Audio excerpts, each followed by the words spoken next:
महाजन साहेब, OBC समाज जो आहे तो अंतरवाली सराठी फाट्यावरती साखळी उपोषण करतो. तुम्ही त्यांना भेट दिली आज, त्यांनी थोडीशी नाराजी व्यक्त केली, बरेच प्रश्नही विचारले. काय भूमिका? ते अंतरवलीला जाताना वडी गोद्री म्हणजे अगदी अंतरवलीला लागून 2 किलोमीटर 1 किलोमीटरवर त्या ठिकाणी गाव आहे आणि या ठिकाणी ओबीसी समाजाचं आंदोलन या ठिकाणी चाललेलं आहे.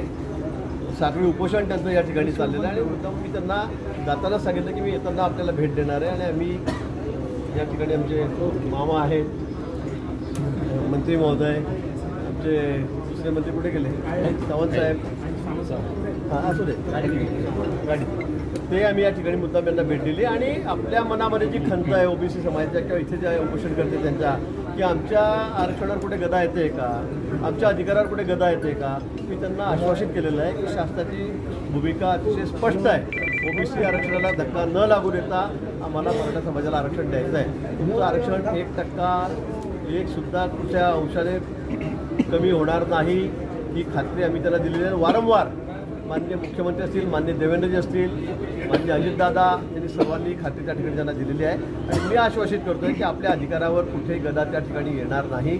ओबीसी आरक्षणाला कुठेही धक्का लागणार नाही ही सरकारची स्पष्ट भूमिका आमची या ठिकाणी आहे.